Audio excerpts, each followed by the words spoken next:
Carlos Spurgeon, o príncipe dos pregadores, 1834-1892. No período da Inquisição, na Espanha, sob o reinado do imperador Carlos V, milhares de crentes foram queimados em praça pública ou enterrados vivos. O filho de Carlos V, Filipe II, em 1567, levou a perseguição aos Países Baixos, declarando que, ainda que lhe custasse 1000 vezes a sua própria vida, limparia todo o seu domínio do protestantismo. Antes da sua morte, gabava-se de ter mandado ao carrasco pelo menos 18.000 hereges. Ao começar esse reinado de terror nos Países Baixos, muitos milhares de crentes fugiram para a Inglaterra. Entre os que escaparam do concílio de sangue, encontrava-se a família Spurgeon. Na Inglaterra, contudo, o povo de Deus não estava completamente livre da perseguição, passando a maior parte do tempo sentado, por se achar fraco demais para se deitar.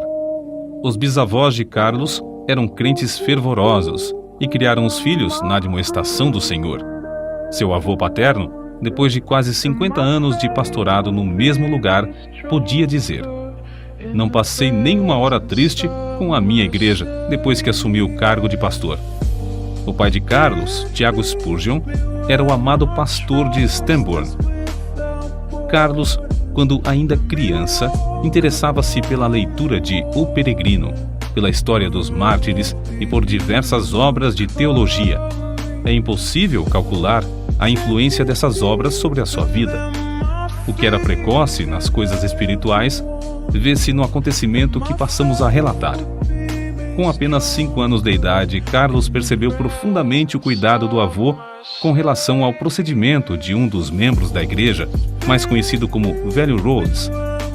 Certo dia, encontrando Rhodes em companhia de outros fumando e bebendo cerveja, a criança dirigiu-se a ele dizendo: "Que fazes aqui, Elias?"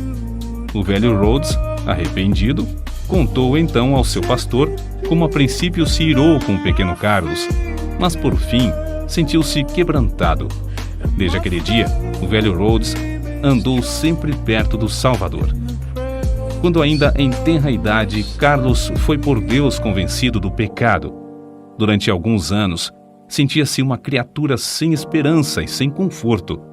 Visitava locais de culto uns após outros, sem, no entanto, conseguir saber como podia livrar-se do pecado. Então, aos 15 anos de idade, aumentou nele o desejo de ser salvo. E aumentou de tal forma que passou 6 meses agonizando em oração.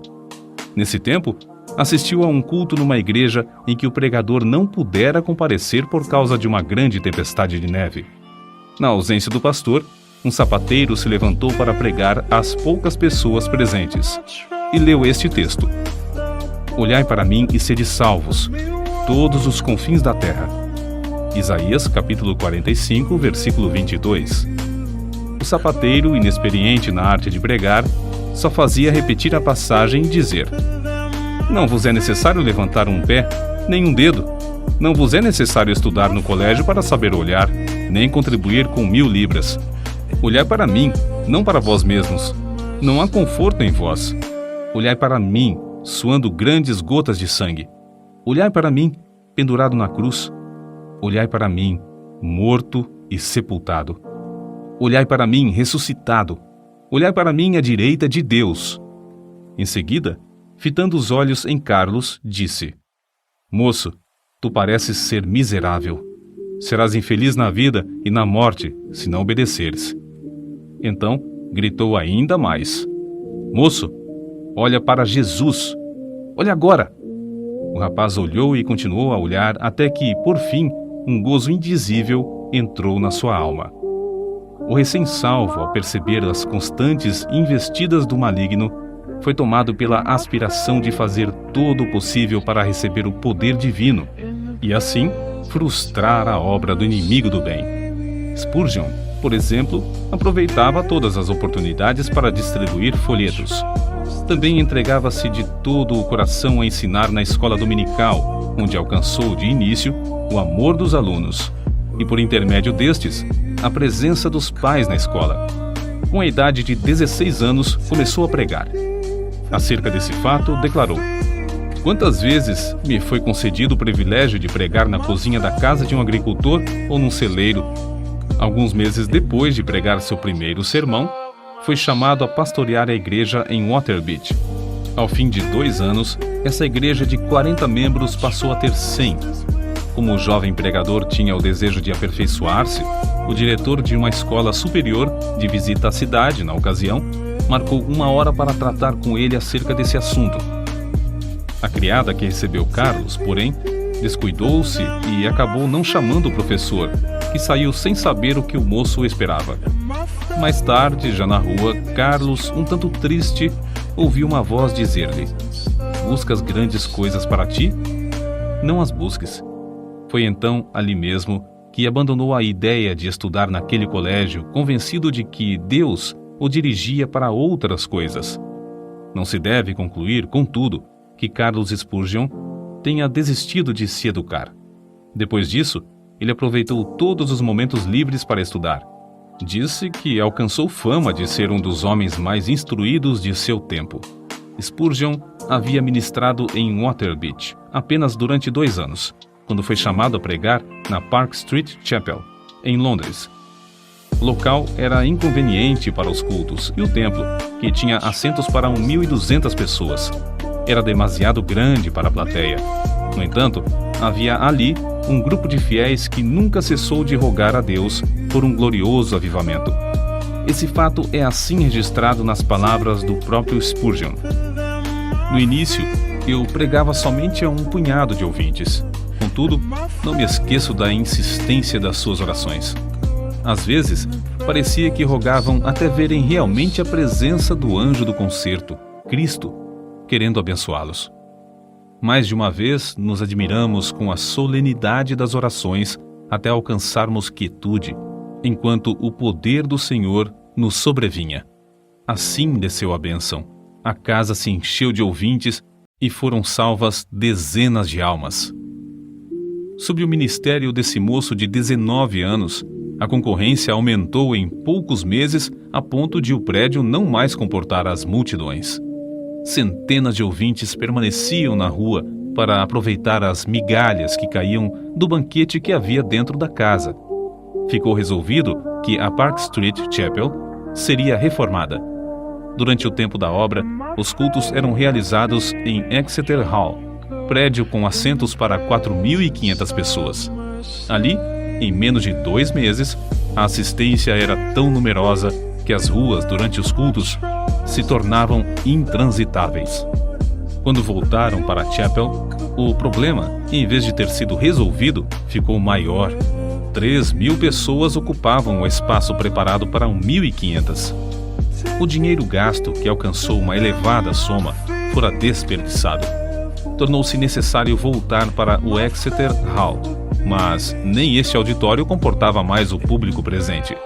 A igreja, então, tomou uma atitude espetacular. Alugou o Surrey Music Hall, o prédio mais amplo, imponente e magnífico de Londres, construído para diversões públicas. As notícias de que os cultos haviam passado do Exeter Hall para o Surrey Music Hall eletrificaram toda a cidade de Londres. O culto inaugural foi anunciado para a noite de 19 de outubro de 1856. Na tarde do dia marcado, milhares de pessoas para lá se dirigiram para achar assento. Quando por fim o culto começou, o prédio no qual cabiam 12.000 pessoas estava superlotado e havia mais 10.000 fora que não puderam entrar. No primeiro culto no Surrey Music Hall, notaram-se vestígios da perseguição que Spurgeon teria de encarar. Após a leitura das Escrituras, os inimigos da obra de Deus se levantaram, gritando: "Fogo! Fogo!" Apesar de todos os esforços de Spurgeon e de outros crentes, a grande massa de gente alvoroçou-se e movimentou-se em pânico, de tal modo que 7 pessoas morreram e 28 ficaram gravemente feridas. Depois que tudo serenou, acharam-se espalhados em toda a parte do prédio roupas de homens e senhoras, chapéus, mangas de vestidos, sapatos, pernas de calças, mangas e paletós, chales, etc. Objetos esses que as milhares de pessoas aflitas deixaram, na luta para escapar do prédio. Spurgeon comportou-se com a maior calma durante todo o tempo da indescritível catástrofe, mas depois passou dias prostrado, sofrendo em consequência do tremendo choque. As notícias sobre as trágicas ocorrências durante o primeiro culto no Surrey Music Hall concorreram para aumentar o interesse pelos cultos, em vez de prejudicarem a obra. De um dia para outro, Spurgeon, o herói do sul de Londres, tornou-se um vulto de projeção mundial. Aceitou convites para pregar em cidades da Inglaterra, Escócia, Irlanda, Gales, Holanda e França. Pregava ao ar livre e nos maiores edifícios, em média 8 a 12 vezes por semana. Nesse tempo, quando ainda moço, revelou como conseguia entender nas Escrituras os textos difíceis, isto é, simplesmente pedia a Deus: ó Senhor, mostra-me o sentido deste trecho. E acrescentou: é maravilhoso como o texto, duro como a pederneira, emite faíscas quando batido com o aço da oração. Quando mais velho, disse: orar acerca das Escrituras é como pisar uvas no lagar, trilhar trigo na eira ou extrair ouro do minério. Acerca da vida familiar, Susana, a esposa de Spurgeon, assim escreveu: fazíamos culto doméstico, quer hospedados em um rancho nas serras, quer num suntuoso quarto de hotel na cidade. E a bendita presença de Cristo, que muitos crentes dizem impossível alcançar, era para ele a atmosfera natural. Ele vivia e respirava nele. Antes de iniciar a construção do famoso templo em Londres, o Metropolitan Tabernacle, Spurgeon e alguns dos membros de sua igreja ajoelharam-se no terreno, entre as pilhas de materiais, e rogaram a Deus que não permitisse que trabalhador algum morresse ou ficasse ferido durante as obras. Deus respondeu maravilhosamente, não deixando acontecer qualquer acidente durante o tempo da construção do imponente edifício, que media 80 metros de comprimento, 28 de largura e 20 de altura. A igreja começou a edificar o tabernáculo com o alvo de liquidar todas as dívidas contraídas com a aquisição de materiais e pagar toda a mão de obra antes de findar a construção. Como de costume, pediram a Deus que os ajudasse a realizar esse desejo, e tudo foi pago antes do dia da inauguração. O Metropolitan Tabernacle foi acabado em março de 1861. Durante os 31 anos que se seguiram, uma média de 5.000 pessoas se congregava ali todos os domingos, pela manhã e à noite. De 3 em 3 meses, Spurgeon pedia aos que já haviam feito parte da assistência que se ausentassem. Eles o atendiam, mas mesmo assim, o tabernáculo era superlotado por outras pessoas das massas ainda não alcançadas pela mensagem. Durante certo período, pregou 300 vezes em 12 meses. O maior auditório do qual pregou foi no Crystal Palace, em Londres, em 7 de outubro de 1857. Havia exatamente 23.654 pessoas no auditório. Spurgeon esforçou-se tanto nessa ocasião e o cansaço foi tal que, após o sermão da noite de quarta-feira, dormiu até a manhã de sexta-feira. Todavia, não se deve julgar que era somente no púlpito que a sua alma ardia pela salvação dos perdidos. Também se ocupava grandemente no evangelismo individual. Nesse sentido, citamos aqui o que certo crente disse a respeito dele: tenho visto auditórios de 6.500 pessoas inteiramente levadas pelo fervor de Spurgeon, mas ao lado de uma criança moribunda que ele levava a Cristo, achei-o mais sublime do que quando dominava o interesse da multidão. Parece impossível que tal pregador tivesse tempo para escrever. Entretanto, os livros da sua autoria constituem uma biblioteca de 135 tomos. Até hoje, não há obra mais rica de joias espirituais do que A Tesouraria de Davi, 7 volumes sobre os Salmos, escritos por Spurgeon. Ele publicou tão grande número de sermões que, mesmo lendo um por dia, nem em 10 anos o leitor os poderia ler todos. Muitos foram traduzidos em várias línguas e publicados nos jornais do mundo inteiro. ele mesmo escrevia grande parte da matéria para seu jornal A Espada e a Colher. Título este inspirado na história da construção dos muros de Jerusalém no tempo angustioso de Neemias. Além de pregar constantemente a grandes auditórios e de escrever tantos livros, esforçou-se em vários outros ramos de atividades. Inspirado pelo exemplo de George Mueller, fundou e dirigiu o orfanato de Stockwell. Pediam a Deus e recebiam o necessário para levantar prédio após prédio e alimentar centenas de crianças desamparadas. Reconhecendo a necessidade de instruir os jovens chamados por Deus a proclamar o Evangelho e, assim, alcançar muito maior número de perdidos, fundou e dirigiu o Colégio dos Pastores. Esse trabalho foi marcado pela mesma fé em Deus demonstrada na obra de cuidar dos órfãos. Impressionado com a vasta circulação de literatura viciosa, formou uma junta de vendagem de livros evangélicos. Dezenas de vendedores foram sustentados e milhares de discursos feitos, além de muitas toneladas de escrituras e outros livros terem sido vendidos de casa em casa. Acerca de tão estupendo êxito na vida de Spurgeon, convém notar o seguinte: nenhum dos seus antepassados alcançou fama. Sua voz podia pregar às maiores multidões, mas outros pregadores sem fama gozavam também da mesma voz. O príncipe dos pregadores era, antes de tudo, o príncipe de joelhos. Como Saulo de Tarso, também entrou no reino de Deus agonizando de joelhos. No caso de Spurgeon, essa angústia durou 6 meses. Depois, assim aconteceu com Saulo. A oração fervorosa virou um hábito na sua vida. Aqueles que assistiam aos cultos no grande Metropolitan Tabernacle diziam que as orações eram a parte mais sublime dos cultos. Quando alguém perguntava a Spurgeon a explicação do poder na sua pregação, o príncipe de joelhos apontava para a loja que ficava sob o salão do Metropolitan Tabernacle e dizia: na sala que está embaixo, há 300 crentes que sabem orar.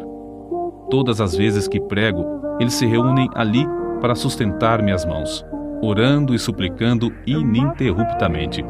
Na sala que está sob os nossos pés é que se encontra a explicação do ministério dessas bênçãos.